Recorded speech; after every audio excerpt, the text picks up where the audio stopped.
He doesn't suspect a thing. It's almost too easy, my wife bragged with her lover. I transferred everything to an irrevocable trust. 6 months later, she begged me. I never thought I'd be writing this kind of post, but here we are. At 37, I've spent the last decade building my financial advisory firm from nothing into something substantial. I've worked 60-hour weeks, sacrificed weekends, and pushed through burnout episodes to create a life I thought we both wanted. I say we, because for 8 years I was married to Jane, a woman I believed was my partner in everything. I never imagined the person who vowed to stand by me would secretly plot to financially destroy me. But that's exactly what happened. Jane and I met at a charity gala 9 years ago. She was vibrant, intelligent, and ambitious, working as a marketing coordinator for a local firm. Our connection was immediate, and within a year we were married. The first few years were everything I'd hoped for in a marriage. We traveled, we built our home together, and we supported each other's dreams. At least, that's what I thought was happening. As my business grew more successful, our financial situation improved dramatically. We moved from a modest apartment to a beautiful house in an upscale neighborhood. We took luxury vacations. We had investment accounts, vacation property, and all the trappings of success. Throughout this journey, I was the primary breadwinner. Jane had switched jobs several times but never seemed to find her passion. Eventually, she settled into a part-time role that gave her flexibility but contributed minimally to our household income. I never complained.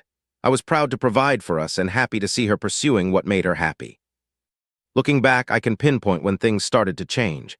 It was about 2 years ago when my business crossed the 7-figure revenue mark. Jane's attitude shifted subtly at first. She became more interested in our finances, asking detailed questions about our investments and assets, questions she'd never cared about before. I was actually pleased, thinking she was finally taking an interest in our financial future. Then came the other changes. The password on her phone changed. Her phone was always face down when not in use. She started working late despite her part-time schedule. New clothes appeared in her closet. She paid more attention to her appearance but showed less interest in intimacy with me. When we did talk, she'd find ways to criticize me, my work hours, my focus on the business, even how I loaded the dishwasher. I initially chalked it up to a rough patch or her feeling unfulfilled professionally. I suggested therapy, both couples and individual. She dismissed the idea, saying there was nothing wrong that couldn't be fixed by me being more present. The irony of that statement would become painfully clear later. The financial red flags became more obvious. Jane started insisting she needed to be added to all my accounts for security purposes. She suggested we consolidate our finances to simplify things. She asked about the equity in our home and the valuation of my business. She wanted to know about my retirement accounts and life insurance policies. Each question seemed reasonable in isolation, but together they formed a pattern I was too blind to see. My first glimpse into what was really happening came in fragments. One evening, I was looking for our tax documents on our shared home computer when a notification popped up from Jane's email. The preview showed only a snippet. Consultation next Tuesday at 2 p.m. Please bring any financial. The rest was cut off. It seemed odd. Jane had never shown interest in financial planning before, but I dismissed it, thinking perhaps she was finally taking initiative with her own finances. A week later, I noticed Jane had left her phone on the kitchen counter while showering. A text notification appeared from someone listed simply as Jay. All I could see was, "Can't wait to see you tomorrow.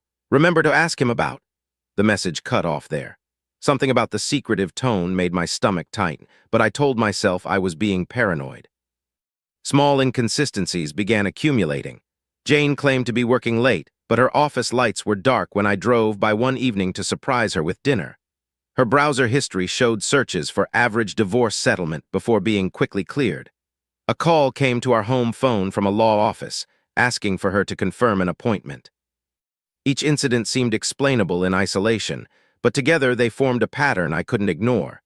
After weeks of growing suspicion, I finally crossed a line I never thought I would. While Jane was meeting friends for brunch, I checked her laptop, which she'd left logged in. Her email revealed a consultation appointment with a family law attorney specializing in high-asset divorces. There were searches for how to document husband's assets before divorce and hidden money in business valuation. My hands trembled as I scrolled through her search history, finding queries like divorce assets split our state and how to get best settlement in divorce. I told myself there must be an explanation, that I was misinterpreting something. Then I found a draft email to someone named Jake, never sent but saved in her drafts folder. It contained vague references to our plan and waiting for the right time, alongside complaints about me being absorbed in the business and how she deserved more. This discovery led me to dig deeper, though I felt sick doing it. I installed recovery software on our shared computer and recovered deleted messages between Jane and Jay. The fragments I pieced together painted a disturbing picture. "He doesn't suspect anything," one recovered message from Jane read. "Just keeps working while I gather what I need." A partially recovered response: "Patience will pay off. My cousin got half her ex's business in there." Over several weeks, I gathered more evidence, each piece more damning than the last. Eventually, I found an email thread with her attorney discussing the value of my business. "Based on current valuation methods," the attorney wrote, "we can make a strong case for 50% ownership interest plus additional support based on your contributions to his success." Jane's reply chilled me. "Perfect. I've been copying financial documents whenever I can. He thinks I'm just taking an interest in our future." I felt physically ill reading their exchange. 8 years of marriage reduced to a financial extraction plan. The woman I'd loved and trusted was systematically preparing to blindside me, take half my life's work, and start over with her affair partner. I couldn't sleep that night, or the next, as I cycled through shock, disbelief, rage, and heartbreak. After 3 days of internal turmoil, I made a decision. I wouldn't confront Jane yet. Tipping my hand would only cause her to accelerate her plans or become more careful. Instead, I needed to protect myself legally first. I discreetly met with the top 3 divorce attorneys in our city for consultations, effectively conflicting them out from representing Jane. The attorney I selected, Patricia, was known for her tough approach to high-asset divorces. When I showed her the evidence I'd gathered, she nodded grimly. "Unfortunately, this isn't uncommon," she said. "But you have an advantage, you know what's coming, and she doesn't know that you know. That gives us time to prepare." Patricia explained that in our state, while most assets acquired during marriage would be considered marital property subject to division, there were legal strategies to protect my business and investments. The key was acting before Jane filed for divorce. Over the next 2 months, I executed a careful plan under Patricia's guidance. First, I created an irrevocable trust with my mother as trustee. This was completely legal as long as it was done without the specific intent to defraud a spouse in an imminent divorce. Since Jane hadn't filed yet, and I had legitimate estate planning reasons for creating the trust, we were in the clear. I transferred ownership of my business to the trust, along with our investment accounts and vacation property. The house remained in both our names, as changing that would have immediately alerted Jane. I also began documenting every aspect of her behavior: the late nights, the secretive phone calls, the sudden interest in our finances. I hired a private investigator who documented her meetings with Jake, providing photographs and surveillance reports that confirmed their affair. Throughout this process, I maintained a facade of normalcy at home. I continued to work my usual hours, didn't change my spending habits, and even planned a weekend getaway with Jane that she reluctantly agreed to, likely to avoid suspicion. The emotional toll was immense, smiling at the woman who was actively plotting to destroy me financially, pretending I didn't know about her betrayal. But I knew I had to play the long game. 3 months after I discovered her plan, it finally happened. I arrived home to find a process server waiting with divorce papers. Jane had moved most of her personal belongings out while I was at work and left a note saying she needed space and her lawyer would be in contact. The divorce complaint demanded half of all marital assets, alimony, exclusive use of our home, and a 50% interest in my business. It claimed she had sacrificed her career to support my entrepreneurial endeavors, a stunning revision of history considering her part-time work schedule and multiple job changes had been entirely her choice. I called Patricia immediately, and we set our counter-strategy in motion. 2 weeks later, we had our first four-way meeting with Jane and her attorney, a sharply dressed man with a reputation for aggressive tactics. As we sat in the conference room of his downtown office, I maintained a neutral expression while Jane avoided my gaze. Her attorney opened with a rehearsed speech about Jane's contributions to my success and her entitlement to a substantial settlement. Patricia let him finish before calmly sliding a folder across the table. "Before we proceed further, you should be aware of these documents," They outline the current ownership structure of my client's assets. The attorney opened the folder, and I watched his expression change as he reviewed the trust documents. He whispered something to Jane, whose face drained of color.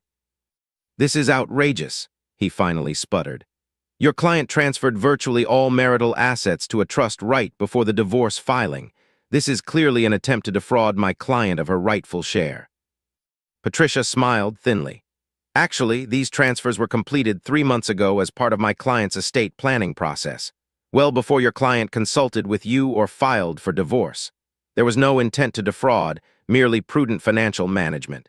And as you can see from the documentation, everything was done in accordance with state law." Jane's attorney argued that the timing was suspicious, but Patricia calmly pointed out that without evidence of my knowledge of Jane's divorce plans, the transfers would likely stand up in court. Then she pulled out another folder. "Additionally, we have substantial evidence of your client's infidelity and her communications explicitly plotting to maximize her financial gain through divorce. I believe the judge would find these text messages between your client and Mr. Jake Peterson particularly interesting." Jane gasped, finally looking directly at me. "You went through my phone? How dare you invade my privacy?" It was the only time I broke my silence during the meeting. "Privacy? You were planning to take half of everything I've worked for while sleeping with your colleague. You don't get to talk about invasion of privacy." The meeting deteriorated quickly after that. Jane's attorney requested a brief recess, during which I could hear her yelling at him in a nearby conference room. When they returned, her attorney adopted a more conciliatory tone, suggesting we find middle ground.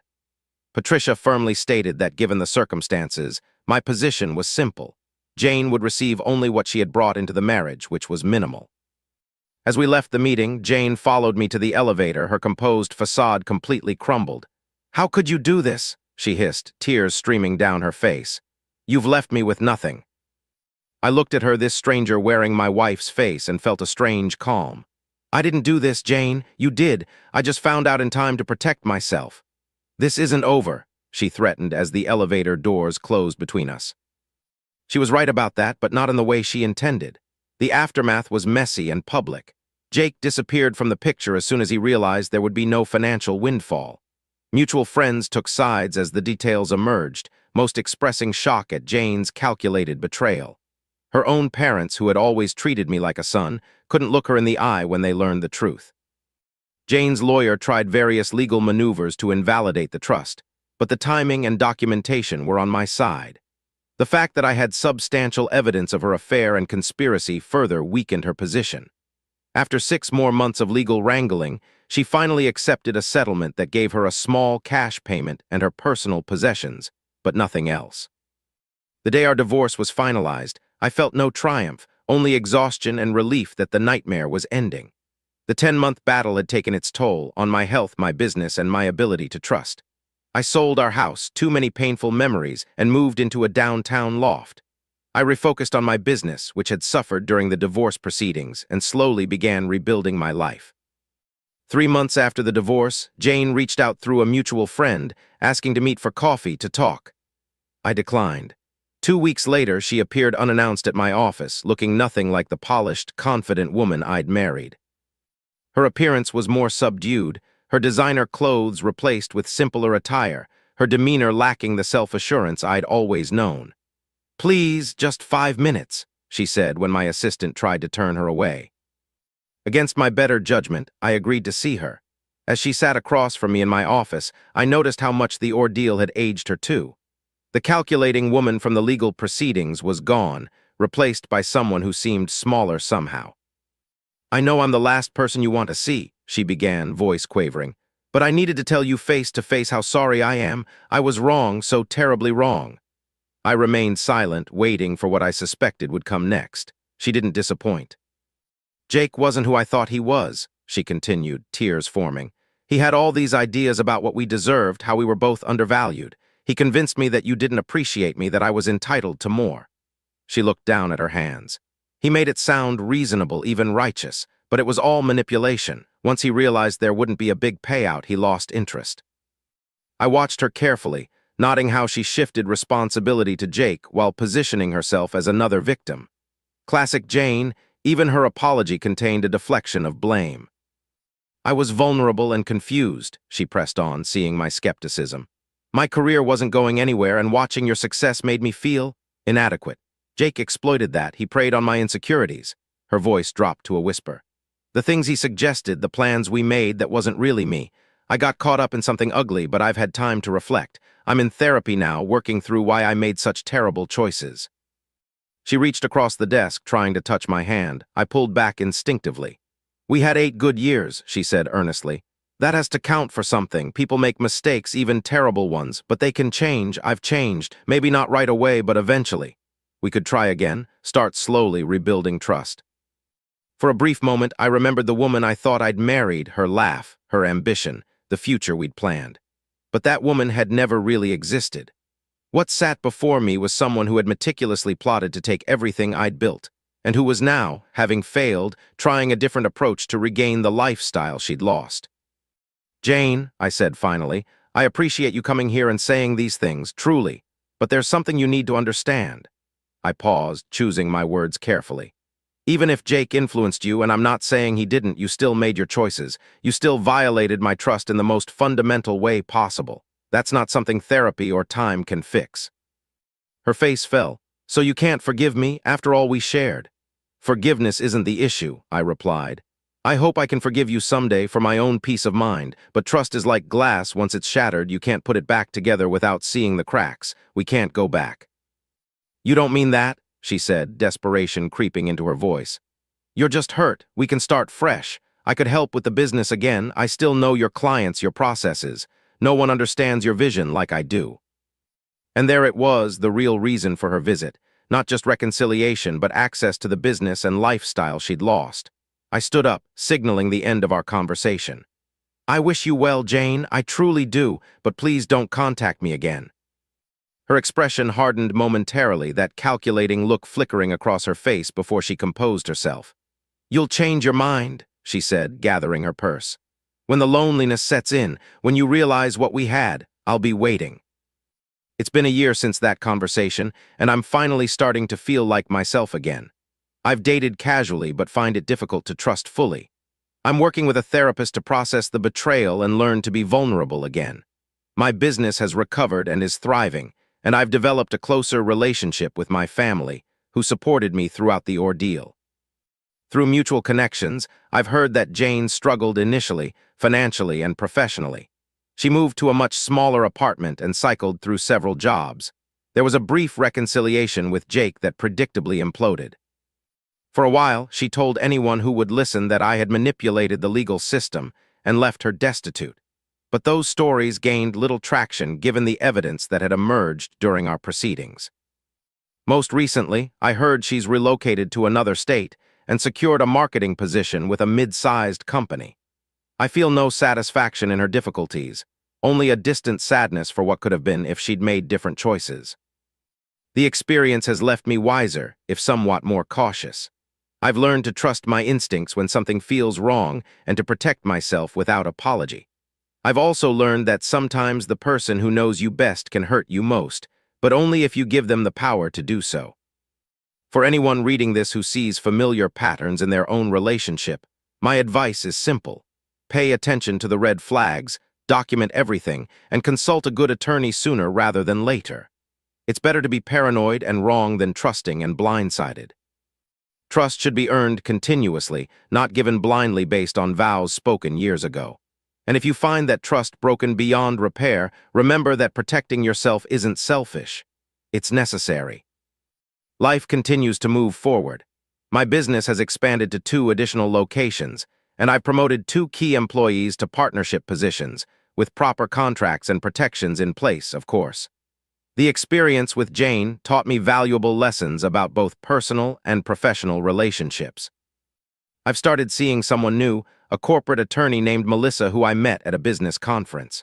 The relationship is progressing slowly, as we're both cautious people with established lives and careers. She knows my story and understands my trust issues. More importantly, she respects the boundaries I've established as I continue to heal. As for Jane, I heard she finally secured a stable job at a marketing agency in a city about 3 hours away. According to mutual friends, she's been open about her mistakes, and seems to be doing the work to understand why she made such destructive choices. I wish her well from a distance, but that chapter of my life remains firmly closed. The trust I established during the divorce proceedings continues to hold most of my assets, though I've made arrangements to gradually transition some properties back into my name over time. My attorney assures me that enough time has passed that these moves won't raise any legal issues. The pain doesn't disappear completely, but it does fade.